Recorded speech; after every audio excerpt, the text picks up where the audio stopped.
day, sir!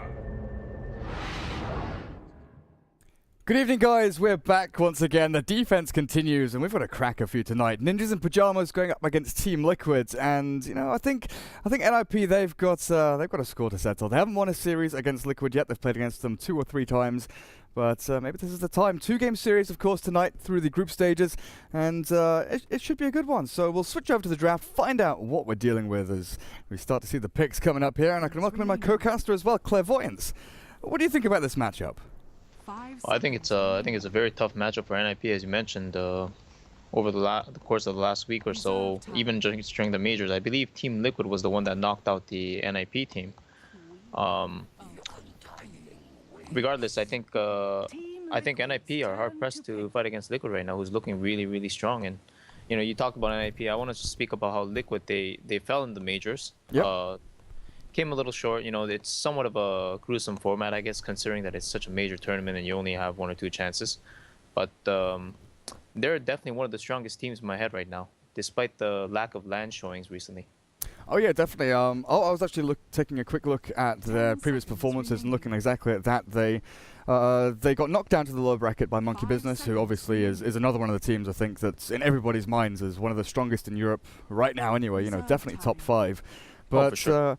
But yeah, NiP they went past and they got knocked out by Alliance, I think, in that 2-0 game where there was that massive base race at the end and all sorts of nonsense flying around. But yeah, Liquid are actually doing very well in the Summit qualifiers as well. They're through to the final and they've got to face up against Vega or Monkey Business. So again, they've got some tough games ahead of them, especially the next couple of weeks. But they're a team that has been shining. Sometimes they do struggle a little bit, especially in game 2, I feel, in a lot of series, but they're very good at closing out series. They're very good in sort of, focusing, settling down, not being tilted or anything like that, and just saying, well, game 3, let's take it. Let's take the win. Yep. I think the roster itself was somewhat written between Kuroki and Vada at the start, of course, and with the addition of Matumba Man and Mind Control and Jirax, of course, who had like the fair bit of experience coming in. Jirax from Korea, Mind Control from Burden United, as well as just garnering recognition in the EU scene in general for being good, and Matumba Man, of course, being around for some time with 4ASC through Trixie and stuff. This really, I really felt the potential with this roster, and I guess people kind of wrote them off, partially to like the RTZ drama that happened, and partially to Fada starting to be subject to rumors about like how not being a good teammate kind of thing from Cloud9. But this is honestly a really, really good squad, and I think Team Liquid they're definitely gonna retain their top 3 position in the European scene for a while. I would say top 4 actually, because it's gonna be Secret, Vega, Monkey Business, and Liquid. I think they're gonna be at the top, and NiP, they've been around for so long, but they have always come a little bit short. Durka, I think it's just in results you can see that they're always just a little bit short. Yeah, I've watched these guys for a long time, and you could definitely see when, like at their conception, a lot of Heroes of New Earth players are sort of a very young squad in terms of Dota 2 anyway. But they have come a long way, they've boot camped a lot. They're an all-Swedish squad. They've lived together, they've played together for quite a while now, and they've definitely progressed. And I think one of the sort of shining stars, obviously, outside of Era, who has a really great history in Dota and Dota 2, NiP has been playing exceptionally towards the middle lane. A lot of people sort of looked at him and thought, kind of the same thing with Swindlemelons, I feel. It's a very similar kind of story where, he's not as skilled as his opponents. And he's not as good, but he has definitely been shining for NiP. And when they can play aggressively, and when they can get a draft that they're very comfortable with, which right now, Queen of Pain for NiP and Undying towards the offlane or in that support role, they can actually stick it to Team Liquid, I feel.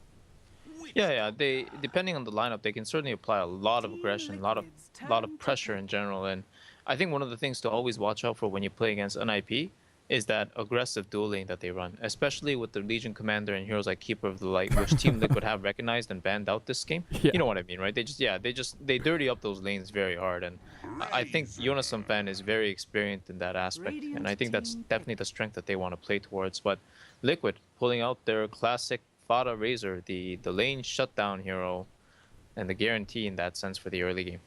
Yeah, and their dire sides. I think this is one of their stronger drafts where they have Tusk, Dazzle, Razor.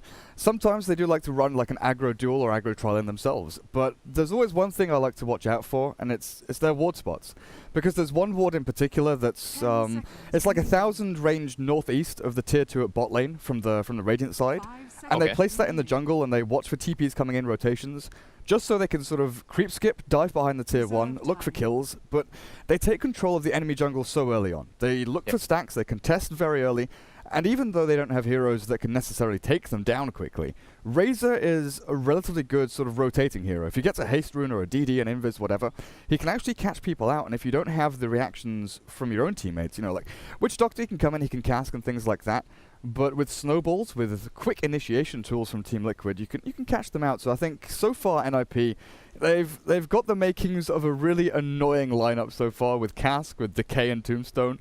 They've got lots of damage over time, but I don't know, the lanes, they have to kind of balance them out a little bit here. They're lacking a little bit in physical damage.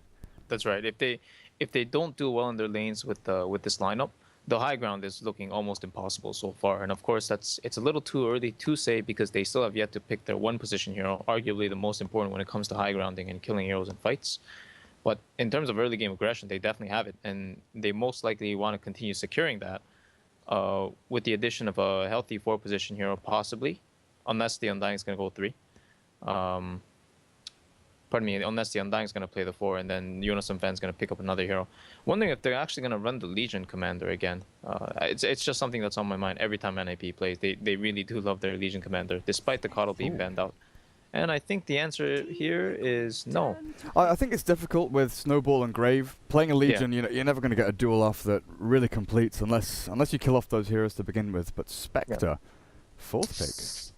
Don't know about this one. It's kind of like a half-half mixture at this point, you know, because they have this Queen of Pain, Undying. They want to commit to a strong early game, and then you pick Spectre, which can come back, is known to be very good with his haunt ganks, and if you're patient enough, you can definitely get that radiance between 20 to 25, and the game will be really difficult, especially for like a lineup like Team Liquids, who have, so far they have mediocre catch, and they have a lot of single target damage, so you kind of know what they're going to throw at you, and there it is. There's the multi-target, the Broodmother. This is a really, really strong pick this game, and Spectre is, honestly, it's not a strong lane presence hero. So I don't know about that Spectre pick, honestly, Durga. That I think it was a little bit premature, because I don't think it was going to get banned out whatsoever. Yeah, a little bit early on, but you were mentioning that they need to really sort of consolidate their lanes, Ninjas in Pajamas. Broodmother doesn't allow you to do this. It requires a lot of contest from your supports, a lot of, you know, sentries, dust actually getting in there and getting a little bit messy with the Broodmother running around. Okay, NiP ban out the Lycan as well. We saw a little bit of that at MLG. And we saw a decent amount for the Frankfurt qualifiers, but I know Nahaz is in chat, and maybe he can throw us a stat, but I think Lycan's stats are something like 0-7 across the matches he's played. He's really not done that well at all. 10 seconds. Yeah, I don't know what it is, because I'm personally like a huge fan of Lycan. I believe in the hero extremely, and I think Cloud9 ran it once, and they actually won with it. But I think the hero, it's still in its experimental stages, because I definitely believe in the potential. At level, like at 20 minutes into the game, he's definitely one of the strongest heroes in the game. He'll kill anybody almost. But right now, these heroes like Wind Rangers, Quops, Queen of Pains, like these heroes are not really killable per se. Especially like Wind Ranger, because Lycan's all physical damage, and then Wind Ranger gets picked every game. It's funny that it's not mentioned at all here, but yeah, it looks like neither teams really want to opt for that option yet. We don't know about the 5th pick so far. But generally speaking, the pace of the game has changed a lot, and MLG has dictated this meta where people are just running around constantly with these Tusks, Undyings, Slardars, again, not getting a mention, Axe, the Broodmother counter, and again, a very messy game from the start. It's going to get down nitty-gritty. Yeah, definitely. Now, Axe is one of Jonas's signature heroes, really, you know, along with the Legion Commander. He's still one of the very few people that run this Axe, but we'll see how he does. But this moves Undying into the 4 role. And it's going to take a lot more laning presence from the Undying Witch Doctor again. But Team Liquid, 1 hero left. I like Tusk over on Jirax, Dazzle for Kuroki perhaps, but I'm not sure. It could be a secondary support, could be an off lane. Well, I guess Broodmother's towards the off lane, even though we've seen her playing mid. But it's relatively open for Team Liquid still. You know, Razor's probably mid, Broodmother's probably off lane, Tusk is probably supporting with Dazzle. So what do you think left is Matumaman's hero? I mean, in my head, Ember Spirit. It's still But out I'm there, not yeah. sure. Yeah. Thing is, Ember is very good this game if it can survive till 20 minutes because NiP have literally no catch. The only way they can kill Ember is if Axe is off the map and he blinks, and then you have a Witch Doctor and Spectre hunting him with a Queen of Pain. Like NiP will need to invest a ridiculous amount of resources to catch a hero like Ember. Then again, you have the issue of Ember Spirit just surviving the early game against the Witch Doctor Undying aggressive lane with an Ember is very difficult because Ember does like nothing to Tombstone early, even though he has Sleight of Fist later on. And it's just overall like it's somewhat risky, I would say. But I think in terms of Dota as a game, I think Ember is the best pick here. Jump yourself around and clear through those little zombies. Yeah. Like you said, there's not that much catch, is there? Like once Axe gets blink, okay, you can jump onto the Ember Spirit, but there's still that catch. There's that one. Yeah, you're right. Yep. Ignored a little bit, but picked up at the very end. But where does this actually leave the pickup? So is it going to be Matu Wind Ranger 1 roll? Because Mind Control Broodmother. Yeah, they played it yesterday actually against who did they face yesterday? It was Liquid versus. It was a good match. Liquid versus. I can't recall. Can you recall by any chance? I can't. Lycan is 3-9 so far. So not as bad as I thought it was. He's picked up a couple of wins since I last looked at the stat, but still. Yeah. Not looking so great, but yeah. It's Liquid versus. I remember. It's Liquid versus Vega. Yeah. It was a good match. I knew because it was Vega, and I'm like the biggest solo fan in the world. But yeah, they played the one position Wind Ranger. The difference was they had a Shadow Fiend at mid, which is Shadow Fiend is probably like the best hero in Dota right now, aside from Doom. So yeah, it worked out very well, and they ended up winning, I think. Okay, well, into the game we go. Now, TP out straight away there from Hansken on this Undying. He wants to scout this out. He's actually only got an observer board, no other items for himself, so I'll send the rest out in the courier. But Era over on the Spectre, Mango straight up, Limp Quap towards middle lane, and they're actually moving Silkid with the Spectre up the top. So I guess they're looking for this Broodmother counter. Put the Axe down at bottom lane. Now, Liquid, they can play a little bit of mind games here and actually try and scoot the Broodmother around a bit. But that Observer Ward down at bot means that there's going to be no shenanigans like Sexy Bambo used to pull off. You know, run down to bot, place a web, then switch lanes and things like that to try and bait out the movement. But you know what, though? Did you see what Kuroki did? I've actually never seen this before, and I'm kind of a little bit ashamed because what he did was brilliant. As support, he ported to the middle lane. And then you see that ward there. He placed it before anybody could see it. And that ward's going to scout out where NiP want to lane their heroes. Because I'm not sure if it sees a Spectre now, but I think it just got a glimpse of the Witch Doctor. And when they see the Witch Doctor, they know they want to pit the Broodmother against that match or wherever the Witch Doctor is. Because you're not going to lane Witch Doctor with the Axe. Because then what you would have is you would have a Spectre on Dying lane, and that's terrible. So the Queen of Pain showing now. They're paying it out already. But it was really, really good mind game coming out of Liquid already. So yeah, Undying showing now, and they know where all the lanes are going to be. They see everything, so they know Axe is down the bottom lane, and you're right, Mind Control starts skittering himself up the top. But bounties, like we often see, is going to be one apiece. Razor gets one down at bot, nearly contested there, or it was contested, but nearly picked up by the Axe down at bottom lane. And look at this, aggro tri lane. What on earth is going on? Spectre and an aggro tri. And I guess with Dagger, you know, you've got Desolate, you've got a decent amount of damage, but it's something that you don't usually see. No. It's just what they were forced to do because they're scared of the Broodmother and they haven't scouted him out, right? That's why this ward is such a big deal. The Kuroki, the 75 gold investment from the support to TP, now this gives him a huge advantage because when NiP rotate heroes to chase the Broodmother, they're always going to have to send 2 to 3 because Spectre can't stay in the off lane no matter what happens. So this is already a huge win for Liquid for the lanes to be set up this way. They're TPing. Axe is TPing top. He's got himself sentries and dust. He's been given so much pooled, a bunch of reveal, but now we might actually see Liquid switch things up again. They don't have to. They don't have to rotate that many heroes. They're actually moving Jirax already towards the middle lane. Hansken, nice shots there with a static link, and Hansken's going to take a pounding here. Is he going to actually die? Jirax got the perfect block off, and he's gone. The decay comes out to give him a little bit of strength. Fata, he's going to deal with Limp, but Limp blinks back, gets himself back to safety. But look at the trade-off. Fata doesn't have a. He does have a salve actually, so he'll heal himself back up. Hansken, he's going to have to do the same. You know what? I don't think it was a miskill knowing Fata and how much he loves the Razor, but I think he got Unstable Current to deal with the Shadow Strike when it was casted so he could just purge him or something.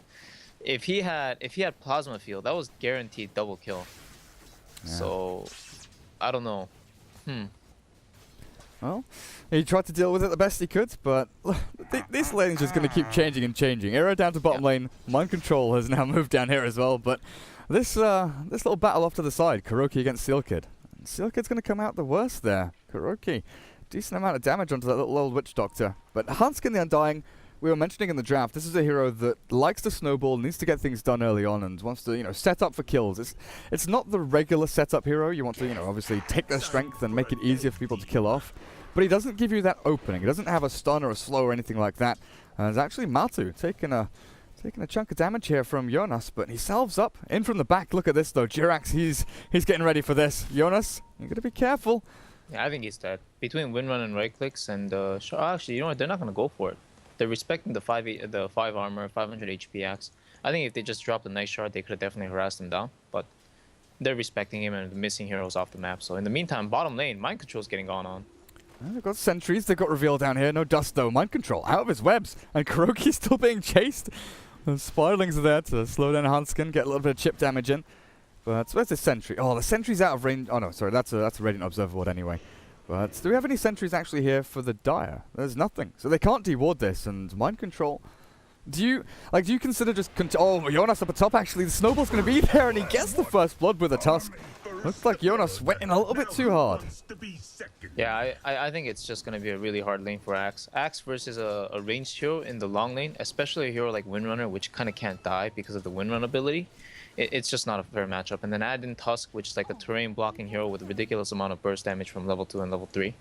And you have a dead Axe in multiple scenarios. So again, like this kind of thing really favors. And I think what you were about to ask me is like regarding the bottom lane.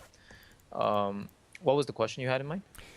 Do you keep switching as Liquid? Because you know that you're only going to be switching 1 or 2 heroes, whereas NiP have to switch 3.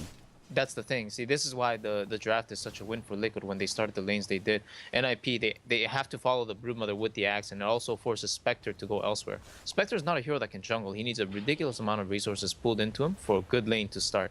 And when he doesn't get that, he needs to get a lot of return kills from the Haunt. And this game, I don't see either of those scenarios happening, Durka. I don't know, man. This is going to be a tough lane from minute 1 and tough game overall. Oh, we've seen Arrow come back from tough situations, but there's that one build that comes to mind. Oh god, the damage! Oh my gosh, did you the see that? Spiderling bomb! Holy crap! You know, they could have actually killed him. They could have just ran him down, but I think the support's being missing again. They're kind of afraid of it, but they don't lose anything for that. It's just a little bit of mana on the Dazzle, and you zone out the... They found Hanskin though. The sentry's there and the cask bounces. But from what, 600 HP basically down to 250. That's some serious damage. Yeah. And Kuroki's gone for 2 points up in Shadow Wave, so he's holding onto that Grave or Poison Touch skill just in case he needs it over on Mind Control. Well, they're coming in again with another sentry. 2-man decay. Hanskin, level 2 Soul Rip, and I've been loving this build actually, but I'm not sure they're going to find a kill. Mind Control just turns to fight with a bomb. They don't throw out the wave just yet. Mind Control in a little bit of trouble. Oh, the decay's there and the bounce back. Spectre gets the kill with an invisible dagger that I didn't actually see. Yeah, this is a... I mean, I didn't expect that kill to come out. It was kind of lucky that the cask bounced over to the Broodmother, because if it bounced once more towards the left, it wouldn't have had the range to find the Broodmother afterwards. But honestly, it's like that kill, I'm not too sure how much it matters either, you know? Because he's going to come back to the lane full HP, full mana, and he's going to keep doing the same thing. And these supports on NiP, they really have no Broodmother counter. There's no counterplay that's offered to them. Once Broodmother gets 6 to 8 webs up, she's going to start farming the woods, skipping the creeps.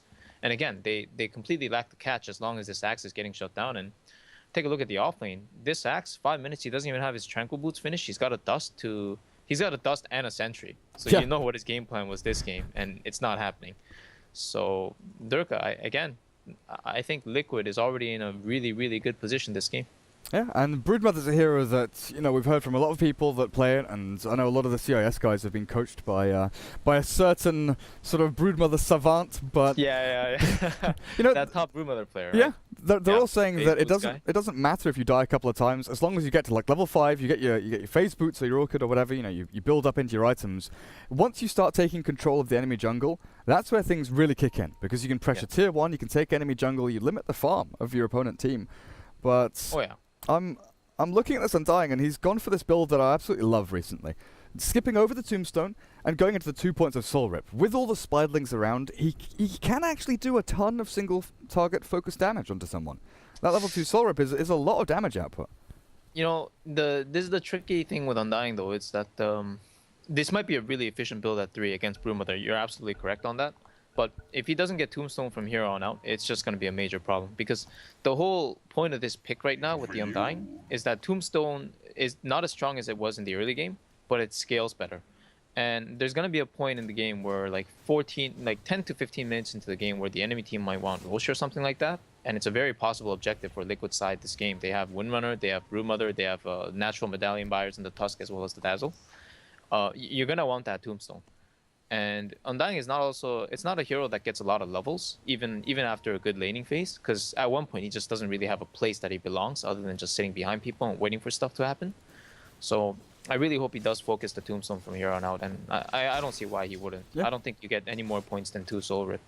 Yeah, definitely. That's the way we've seen it before. Now, the Observer Ward, you pointed out that KuroKy placed very early on, which just expires as we talk about it. Hang on a second. Era. A little bit of trouble there. Soul Rip, heal him back up to full. But it actually spots out the Observer Ward placed by Limp. So Liquid, they're going to know exactly what's going on. They know there's an Observer Ward there. They can deward that pretty quickly. Up at top, Matu. Shackles out, doesn't latch, but Jonas is starting to bully this lane a little bit with the point of Battle Hunger and just running down the Wind Ranger. He's actually doing a decent amount, but Jirax is coming in from the side, and this might be Jonas' death. He's down to half HP. Matu does have a level 3 power shot as well, and this should be Axe, unless he's very, very lucky. What? No! Oh, no, is he got trapped. Is he stuck in there? They can see him. They can see him. He's gone. Just a couple more hits in there. Good snowball across from Jirax. We'll finish that one off. Down to bottom lane, though. Hunskin taking a chunk of damage, but not going to get finished off just yet. Era chased away from the creep wave as KuroKy has a shadow wave. They don't go in just here. But it's kind of weird for me that the Broodmother, Liquid in general, they're not buying sentries. They're not worried about the sentries from NiP because they know 1 or 2 deaths here or there is going to be fine. Oh, look at... What? Era's dead.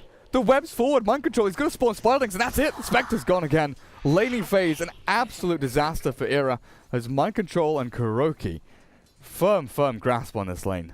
Yeah. Now they're finally using this opportunity of Jonasum's band's death to rotate him back to the safe lane. But yeah, you know, with the sentry thing, I think what it was more about is that they just kind of felt comfortable with the Dazzle here more than anything else, because you definitely don't want to be in vision. And Axe is actually dead again. Oh, KuroKy, maybe? though. Oh, he gets the kill. That was tight. That was very, very tight. That's the counter, Durga. The counter to focus fire is you just you have a 20% chance to spin every time he hits you, and when the Windrunner is attacking you at the fastest speed in the game, you just have to spin as much as you can, and 2 spins in like less than a second, and Kuro just died. Yeah, you get in there. You get in there. Now, Matsumba Man, I'm guessing you go the pretty regular build, like phase boots into Aghanim Scepter. I'm not sure if you want to go for a blink early on. They've got lots of early aggressive potential. But this is the hero that you want to be your one role. You want to be farming, you want to build up into a pretty hefty carry. But blink against, Quap against Spectre, getting that initial catch is going to be pretty potent. Now, again, Liquid, they swap lanes. And it doesn't cost them that much. They move like 1 hero here, 1 hero there, while NiP, they've got to move 3 heroes top to try and deal with the Broodmother, and they're going to run in, maybe find Mind Control. They've got a sentry down, the call's not there though, and he will get himself across his webs, but now they've found him. In comes Jirax and KuroKy though, and they want a piece of this action. Mind Control, oh, the snowball across onto Era, and Era's gone. Sealkid, they'll kill him off as well, but Jonas does get the kill onto the Broodmother just before he dies. Fata's here though. And that should be a simple takedown. Oh, Hanskin's gonna die too, I think. What's he walking in for? Wait, where is... Oh, what? He's actually gone into this? Yeah, he tried to say, like, that was a guaranteed death situation. And I guess they maybe thought Limp was gonna come too, but Limp is in no condition to come and assist this gank. Especially when Fata got a haste rune, I believe. So, again, a total loss for NiP. And, I think they're slowly losing their place in this game already. I hate to say it, it's only 9 minutes in, but Broodmother is just one of these heroes, Durga, honestly. There's a lot of these picks in Dota right now where they're just multiple units, multiple targets, and I think Secret abused Meepo the most and gave that good demonstration at MLG. You need to pick multiple heroes to counter this hero right now. Or at the very least, you need to pick a hero that can just sit in the lane, and when he switches lanes, you need to have him not worry about. Like when Axe doesn't get the Broodmother matchup, Axe is a useless hero. He got way over nerfed. He's not good against Windrunner, and the result is that he died twice in the lane, and now his game is shut down for the most part. And then you have Spectre, which is again very dependent on the resource focusing. And Matumba Man dies at the bottom lane. They're gonna try to go on Crow, but he's under the tower, and again, it's like a lot of heroes that they always have to invest to do anything. Four-man rotation down to kill off the Wind Ranger, while up Yeah. at top, you know, tier 1 drops, Axe is up here. And this is the point in the game where I'm looking at the Axe and thinking, okay, he needs his Blink Dagger, where does he find it? He can farm the side lanes, maybe a little bit, but he's not going to farm efficiently or very quickly at Kuroki. You're way too far up here, my friends. Stunned. That should be his death. He can grave, keep himself alive a little bit longer. There's not going to be any TP reaction coming in though, and Dazzle is trying to do as much damage back as he can. But this is where Liquid very often take full control of the enemy jungle, and with a Broodmother, like, okay, she's top, she's moving mid and around here, but with the other 4 heroes, you can definitely get in there. I'm just waiting for an Observer Ward to be placed relatively deep, you know, sort of in this area here, to watch out for where Axe or even the Spectre's farming. That was very cocky movement by Kuro, and Matuma Man's doing it again too. He knows he can't die because he has win run, and actually Seal Kid might die here. Uh-oh. Is he gonna win for him? Yeah. Oh, yeah, there we go. Focus fire, run forward, and now there's a shackle shot in 4 seconds. Broodmother wants in. They want in on this one. The TP's not coming out from NiP, forcing them back, but Liquid right here, right now, this is it. Tier 1 bot, enemy jungle, they want to take full control. Era's shackled up, and Hunskin taking a chunk of damage. He's got the soul rip back onto Era, but it's not going to be enough. They've got the damage, and they've got the tier 1 lip. Oh, does he have a blink? He does, but he's punched. Can't jump away. And Hunskin, he's left. And he's dead. It's just easy takedowns left and right from Liquid. Yeah. Again, a smooth rollover at the bottom tower, again with following with 3 kills, and Era didn't even get an opportunity to haunt. I think he had no mana for both haunt as well as dagger, I'm not too sure. But again, it's a haunt, like with all this presence with Broodmother spiderlings around, it's not going to desolate or do any damage. So I'm okay with them saving it there. Again, where does he farm? Where's his follow-up? Between these 2 melee cores in the Axe and the Spectre, where is their place in the game from here on out against the aggression coming out of Liquid? Yeah, I'm not sure, man. Not sure. Treads over on the Spectre, Orb of Venom, but nothing big.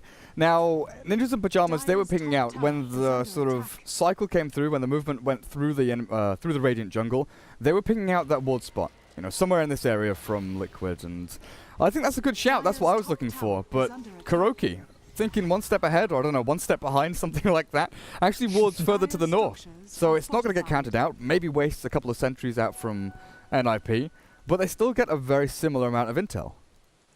It's hard for NiP regardless, because even if they try to ward that, they realize that they have to ward the Broodmother as well. And when they drop sentries for the Broodmother, again, no catch until the Axe gets blink, and even then it's going to be hard. Speaking of Axe, he just took a huge chunk of damage. It looks like a bait, and I think Matuma Man does realize it. So Liquid, I think, are just going to push bottom in the meantime, where they see the 2 heroes locked up by the shards. Oh, and here it is. He sees them coming in, Spectre Haunt, but Matu is miles away. He's got a shackle shot to throw out onto Limp if he needs to, but again, 4 heroes up the top, the TPs are coming in, they've got the plasma field there, Era TPs, there's not a stun just yet, the shackle will fly back to the fountain. So, NiP get themselves out, but down the bottom lane, Jonas and Silkit, they're dead to Spiderlings, and Jerax doesn't get the punch out just yet, maybe a Culling Blade will finish him off, and it will. Jonas gets the kill, but he's going to lose his own life in return. There's the Urn, and Mind Control chasing him down. We'll secure that. And now the Broodmother, 2,300 gold. With the face all of a boots sudden, right? Yep. And Jonas Fan does finish his Blink Dagger finally, which is good news for NiP, because they really need some plays to happen by the playmakers between the Quap as well as the Axe. But I'm wondering about an interaction. Can you turn on auto cast on your Walrus Punch while your Berserker called, and then try to, because he was like mid animation for the Walrus Punch, and then he got called. And I guess what happened was, because it wasn't autocast, I feel like if it was autocast before he called him, he might have just been lifted into the air, and I don't think Jerax would have died. I'm not sure. That's an interesting one, huh? Yeah, because I think what call does is it mutes as well as silences, or rather it mutes, which is the silence to your spells, so you can't edit it. Kind of like Doom. But I'm pretty sure if he auto-casted that Walrus Punch instead of casting it, then it would have gone through, and Jonas Van might have died before he got the kill. So a small interaction change there. Yeah, you can use like Searing Arrows and Poison Attack from Clinks and Viper and things like, oh god. Yeah, okay. he's just dead. Yeah, that's just too easy. What do you do, Durka? I don't know. I have no idea what you do at this point against this. The Axe has to literally sit behind the Spectre the whole time, and that means they're just going to get starved on all the other sides of the map. Kuroki's just going to spam his Shadow Wave to push in lanes. Axe is up here to try and look for a kill, but that's not happening. And Matuma Man, he's not the most, not the fastest flash farmer in the game, Wind Ranger, but he's still gonna get his farm by going to a lane because nobody can shove him out with the Wind Run. Limp. Oh no, Shackle. Doesn't latch. And Matumba still wants to chase a little bit here. This Razor is invis and just charging him down with Eye of the Storm, but he's actually going to be walking into a couple of heroes behind. Limp. It's time to blink away, man. You should be watching your hero button. Oh my gosh. How? Oh my goodness, that just happened.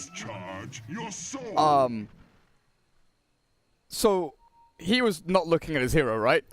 He was paying attention elsewhere. That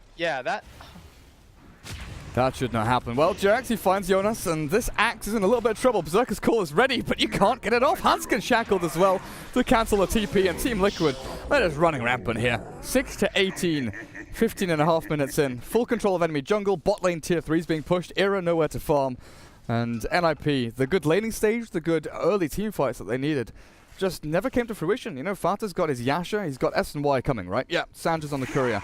So he's pretty stacked up, 8,300 net worth, the mid-Razor, while you look at the Aghanim Scepter's nearly done on the Wind Ranger as well. Sorry, I'm still shocked by that one. Yeah. Wow.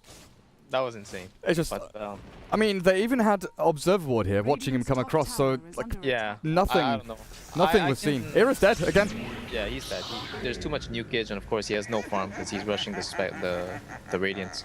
His item build, of course, like, you can't really change the item build on Spectre. You pick the hero for the Radiant, so if he doesn't get it, it's over. And Jonas and Van just missed his call, so he might just end up dying for it as well. Yep, shards are good. Hanskin drops to like a third of his HP with a Death Ward down. I'll do a decent amount of damage, but it's not going to be enough to really irritate Liquid enough to force them back. With a Sonic Wave, Fata, he's dropping low, but they've got enough sustain, Magic Stick charges, and Arcane Boots and things like that to keep themselves okay. Even with the urn thrown out by Jirax, he's got a ton of charges saved up as well. The weird thing is, Kuroki, oh god, what? Yep, they just bursted him from the high ground. He was walking into fog, thinking that they all backed, but then they were kind of doing like a fake back thing, just abused them completely. Yep, this is this is looking pretty bad for NiP at this point. They couldn't get their stuff game together early game. Honestly, I feel like it really is on the draft this game. I don't think they have too many options if they start swapping lanes. And there's the call with the smoke, doesn't catch, and Jonas and Fan will go down surely. Yep, damage output's just too great here from Liquid. Tombstone dies in like a couple of hits, and it's gone. I mean, what level is it? Level 1 Tombstone. That's it. Shackle shot goes between the Witch Doctor and that undying. Yeah, you're right. He actually opted to get 2 points in DK and 3 rip as well. That is not something I feel is efficient or effective, but you know, I don't know. Like the skill points and stuff don't really matter this game. I really think the draft is just way too against their favor. I think I mentioned this with you in the cast when we were watching NiP's games before, but I feel like they stick to their like orthodox / traditional style too much, and I think I was harping a lot on the Legion Commander pick back in the day when it did happen, but they need to become more flexible, I think, with their lineup. This lineup is extremely one-dimensional. Yeah, I would say. They rely quite heavily on sort of signature picks and comfort heroes, I feel, you know. Yeah, exactly. And they try to snowball the lanes way too much. And this is exactly what happens if they can't snowball the lanes. Because, honestly, this Spectre and Axe, they never really had a lane to begin with this game. Well, game number 1, Team Liquid. Relatively simple takedown of NiP, but 17.5 minutes, not... it feels like the game went much later, you know, with the kill score and the way everything went. That's a ridiculously quick win in game number 1. But we'll be back after a short break, guys, with game number 2. And see if NiP can bring it back, because, well, we've seen a couple of good things from NiP. Maybe they'll get Tiny Wisp or something like that. Something that can, you know, get into the hands of Era and start crushing people. But, yeah, short break, guys. We'll be back soon.